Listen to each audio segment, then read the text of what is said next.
So now here we are on the second turn of the first round of actions, or whatever, or first round of turns. However you want to put it, I consider these more rounds than turns. Very 18xx look to it though, right? Green. Green's in a dangerous position thought-wise. They have this doomsday machine, which may just be big enough to wipe them off the map.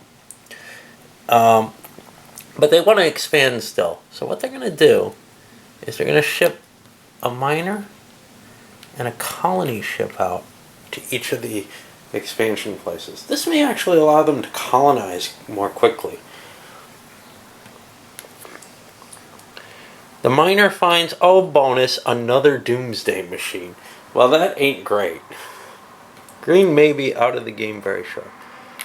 They find a warp point, and they find some more minerals. They haven't even found a place to escape to.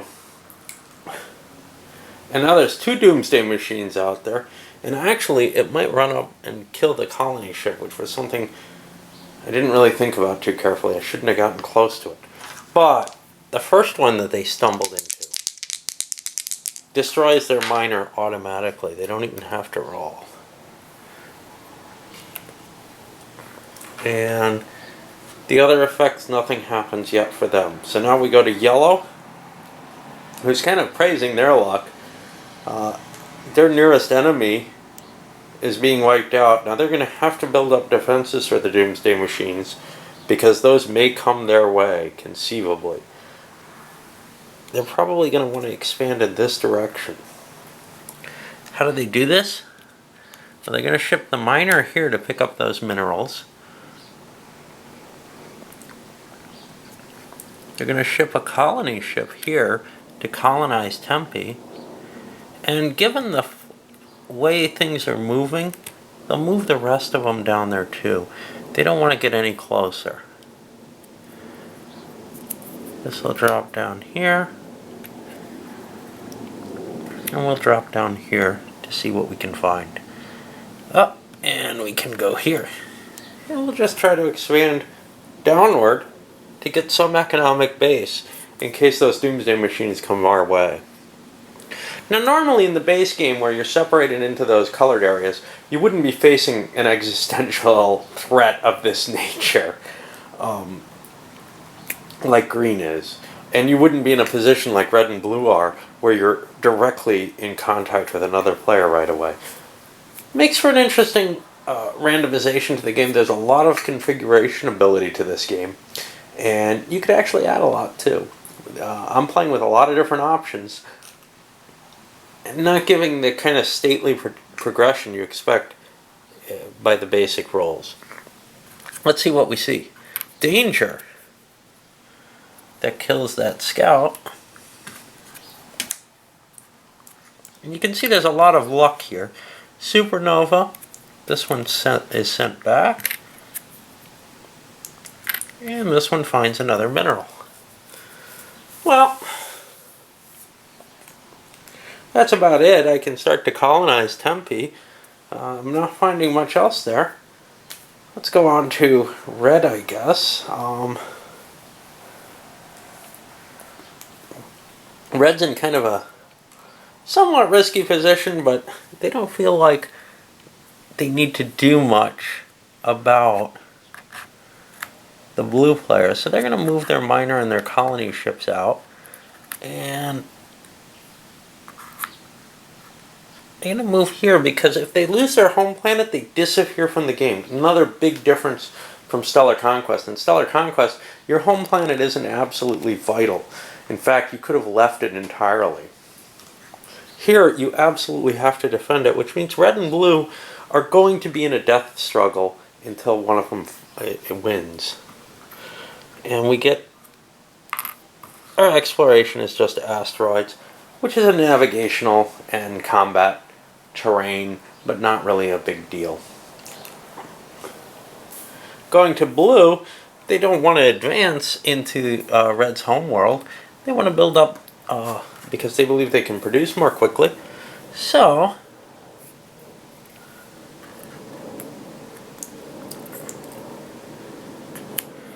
we'll get some claims further out if we can. We're afraid of getting close to this, but it should be safe. Here, we want to drop down and down. And the miner is going to go to try, well, he's not going to get that mineral this quickly. So he's actually going to expand into here rather than pick up that mineral right away. Alright, let's see what we find. He found another mineral, which he won't be able to get home either, but it'll get there more quickly. He can't start colonizing this. He finds a valuable mineral here, and Red may try to fight for that, because initial money is going to be really important, I think, in this one. Here, he finds himself a black hole. Now remember, 1 through 6 is safe. He gets a 10, so he loses one of his scouts. And then finally, another mineral. Oh, I wanted to move my other colonies here and here. We're going to pretend that I was paying enough attention to do that, because that's his biggest bonus, is he's going to get to start his colonies before Red does. Alright, well, we've made it through a second round, and now we're about ready to move to the third, but we got a problem. We got the Doomsday Machines. I'll throw this danger over here. The Doomsday Machines. Let's look at this one. Odd, even. It goes for the home world. And for this one, odd for the home world, even for the other. Ah, he kind of lucks out. They didn't both go for his home world at once. So this colony ship is destroyed. What a shame. And in a way, he may have saved himself by throwing that colony ship there. Because if it hadn't been there, if there had been nothing there, both ships might have gone to the home world. But we don't know that he's safe, because what we have here is a scout ship and 4 system versus the Doomsday. Now, the Doomsday fires at sea, as do the 4 system ships, which means it's going to be simultaneous. Therefore, the Doomsday Machine is going to roll 1 die against the scout and 1 die against the system ships. There's no defensive values anywhere, so his value is 9 against each. First the scout, which he hits, and then one of the system ships, which he also hits. But they're going to all get to fire back, because that was simultaneous. The scout, on the other hand, was not. And now we've got 4 system ships. Each are 3s. They need 1s to hit. I don't think the green has a good chance of surviving here. He didn't get any hits. He can't retreat. Not that he could have at this point anyway. So, 2 more shots at him. And they both hit. This will be down to 1. And it gets to shoot back 3 times. And it hits the Doomsday Machine once. Now the Doomsday Machine has 3 hull points, I believe. It has a hull size of 3, so it can take 3 hits. And now it gets to shoot the system ship back. It destroys it with one of those. Only one was a hit. The system ship gets it shot back. It didn't hit. It couldn't destroy it anyway. So now, actually shipyard, not system ship, whatever. Now Green's in trouble. Because there's a Doomsday Machine on their home planet. It destroys the colony ship here. And it starts degrading his colony. He's going to be wiped out. He's got no real defense here. All he's got left is a colony ship. And Green is pretty much out of the game at this point. Alright, well that's the end of the second, and we'll move on to the third. So, as I mentioned, Green's pretty much out of the game. They just sent their colony ship out, found a nebula, didn't destroy them, but once their homeworld's destroyed, they're gone, and I don't see much hope of them getting anything in place. Yellow has continued their expansion downward, didn't find anything interesting, but they did drag a mineral back, so they'll get a little bonus to their money. Red is also in that position where they dragged a mineral back. But they send out their colony ships as explorers over here to try to get a jump on blue. They feel like they're going to lose this war if they can't get production.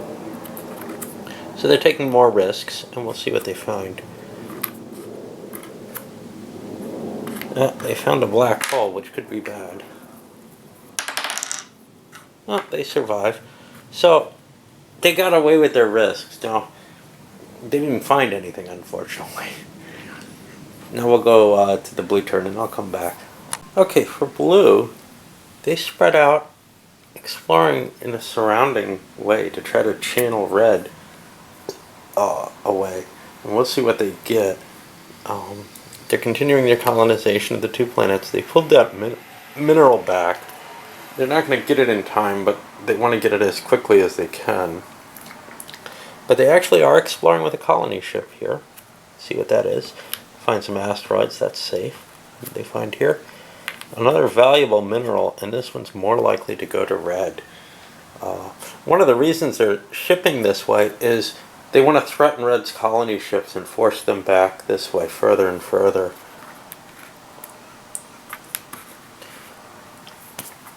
So they didn't find much of value this turn, but they are going to have those two colonizations, which I think is a bigger bonus than red getting a 5-point mineral back.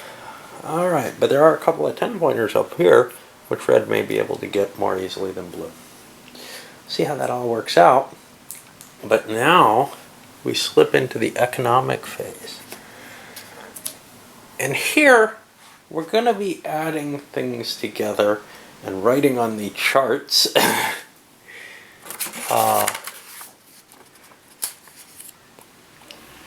I'm not sure how much I really need this much detail for these. It's really the ship charts that need the information that I needed, not these so much. I can do these on normal paper. But because it's kind of fairly easy at this point, let's take a look at what some of these are going to be. So green is going to pull $15 from their home colony. That's all they're going to get. Oh, I forgot to move the doomsday machines. In they come, making things worse. And green... Oh, I forgot to actually roll for those attacks. Green may be out already. There's 4 dice on them. Everyone's a hit. Green's knocked out of the game. So we won't count their points. That seems fair. It's a little bit of a abstraction to just destroy the entire player this way. The problem is, I'm not sure if there's a way to mark that home world as a destroyed home world. I'd kind of like to do that, because that actually is not a barren planet that somebody can go to. I don't see a way to handle that with the chips that I have. But yeah, that's going to be available for somebody to expand to. So yeah, when eliminating a player like this, it's certainly much, much harsher than something of the like nature in Stellar Conquest. In Stellar Conquest, if you think you're going to get eliminated, you can just migrate your entire planet. Likewise, you will still have presences that are producing elsewhere. But this game, the home planet is so important that it kind of makes sense to just knock the player out in that circumstance. Well, so let's look at somebody else. How about yellow? What are they going to collect? They're going to collect $20 for their home planet and 5 more for this mineral. That's going to be a one-time shot. So they have $25, and I'd write that down somewhere over here if I wanted to. Then I have to pay maintenance, and that's going to run 1, 2. Shipyards don't have to pay. So I'm going to pay $2 of maintenance. So at this point I have $23 to spend, and I'll be able to spend that on my bid, purchasing new units in tech, and keeping points for later in the game.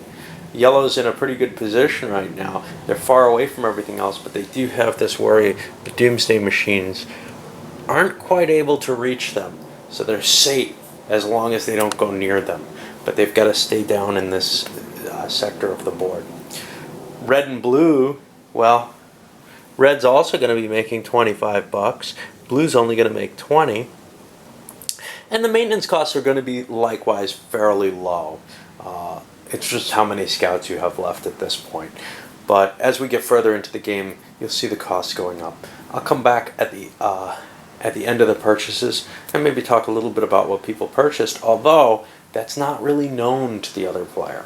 They just will see more counters on the map and not know what the tech advances are, etc. But now it's down to a 3-player game. So let's take a quick look at least one player's actions in the purchasing. First there was the bid for player order though, and everybody bid 0. It wasn't important to anyone. No, neither blue nor red is planning on some kind of first strike against the other.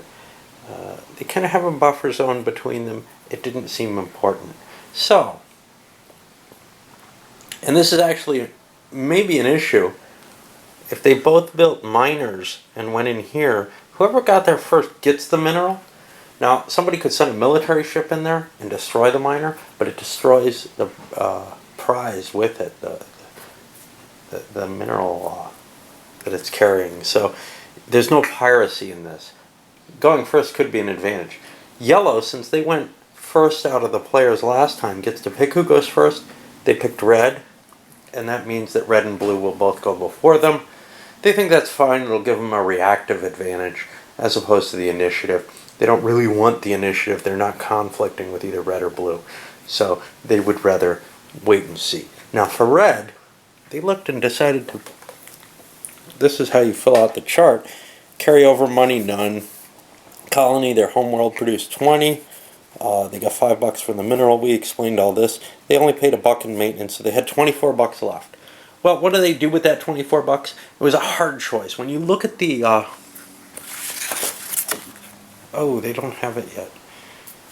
I have to roll to see if they can actually buy it. When you look at the technology costs, now they can only go up to 10 technology this time. Ship size 2 costs 10. Nearly everything else costs more than that except minesweepers. So they're buying 2 tech rolls. They have to get at least a 10 for this to work. They got a 10 exactly. So the $10 they put into this converts into a circle on the development chart, and they can now build size class 2. Size class 2 is destroyers, so they spent $9 on a destroyer, and I would have had to figure out what the hell I was doing if I hadn't succeeded in that die roll. In the basic game you just pay and buy your advances, but with tech advances being random, it doesn't work that way. And then they spent the remaining $4, bringing them to 24 total, on an extra miner. Now, in a normal game you wouldn't be placing these right away. You'd wait and place all the units kind of simultaneously that you bought. In this game, I'm not too worried about it because I'm not going to be using that information. It's there in my head anyway, right? You'd also be marking, let's see if I have this. I'm using a sheet for each player for this. I haven't figured out how I'm going to handle this yet. You'd be marking your ship's technologies down, and had there been any additional technology, ship hull size doesn't really matter. I can't build the ships unless I have it, so I don't have to mark that specific to ships. But had I bought, say, an attack technology, which I couldn't, I would have circled that value here instead to indicate now it's at Tech 1. Attack technology costs $20 though, so my initial $10 of investment would be very unlikely on 2 dice. I'd have to roll 2 10s, 1 in 100 chance to get that. I'll continue with the rest of the people's purchases, and then we'll come back for what? Increasing the colonies, which is basically just going to be these colony ships drop their value on there. Not their value, they actually will drop a 1 point value. It's hard to tell how you indicate who owns a colony this way, because the colonies themselves aren't colored. I'm going to have to look if there's any suggestion in the rule. There's no ownership markers in this game. Do you just have to remember what's yours? I don't know, maybe. There's also, here's one more thing. In comparison again to Stellar Conquest, which I have to compare this to because it's such a similar concept. Other games like Throne World just didn't feel the same. You were conquering already existing planets in that, I believe. But in this, you're actually colonizing planets at pretty much the same scope and scale as you are in Stellar Conquest, and that's the classic on this subject. So, unlike that, I was going to say something. I shouldn't get caught up thinking, or not thinking. Okay. Yeah, in that game, when you move into somebody else's colony, as long as they don't have a planetary defense shield or screen, if you can conquer the colony, and there are planetary defenses other than the screen, there's missile bases and this, that, and the other. Well, I think that's the primary. If you capture it, you get to keep the population. You don't just slaughter everyone. In this one, it's truly about extermination, and, well, that's a design decision. Everybody's xenophobic in this game, as opposed to enslaving the enemy player's race population. So, there's that. But I am kind of worried about how I mark who owns what. I suppose it's pretty damn obvious in the basic game if you're behind these lines early on. But what about when you start mixing things up? How do you keep track of this? It's going to be tough. I suppose most people will have a fleet at almost all of their worlds. So we may see that it's not really an issue. But if it is an issue, I'm going to have to use some kind of markers to show who owns something. Okay, to follow up on builds, Blue went for a somewhat more aggressive response. They built 3 new scouts. That cost them all 18 of their production. Worked out well for them. Yellow also spent their whole production. They bought a colony for 8, a miner for 5. It's the cheapest exploration ship available, and they're not fighting unless they run into more nastiness. And now they spent 10 points on movement technology, and they rolled 2 dice for that. And that gets them 18 points. They almost got it, actually. Move 2 only costs 20. Now that doesn't give you a movement of 2 spaces. That would have been definitely valuable. I'm going to mark that by writing the 18 in parentheses, because they need 20 to reach that. They haven't actually spent 10, or haven't actually collected 10 points towards it. They've collected 18 points towards it. So their next die roll will very likely get them movement for only $5. This also builds up their technological gearing limits. Red did the same. Blue, on the other hand, cannot spend more than 10 on technology on next turn because they didn't spend anything this time. Okay, what's our last position here? Is increase colonies. So I didn't bother looking that up yet. Right now, though, we're going to see Blue is getting a couple of colonies.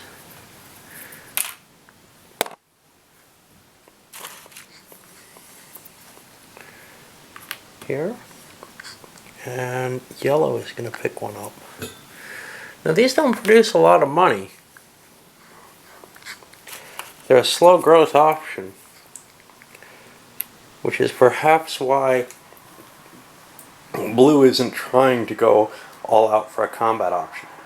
It's making Red consider that they may be the more militant of the two because they're getting cut off on resources. They're going to lose the long game if they're not careful. Because next turn, these colonies each produce $1, so Blue will be making more money, and then they flip over to the 3 side, and eventually they end up on the 5 side, and that's as big as a colony can get in this game. So now we're going to move on to the second turn. I'll load this one up, and we'll see how this all works out. I don't think we're going to see any massive fighting at this point. Yellow's concentration is on expanding down here. Blue is planning on improving their economy. And red really, well, they're going to do what they can, basically.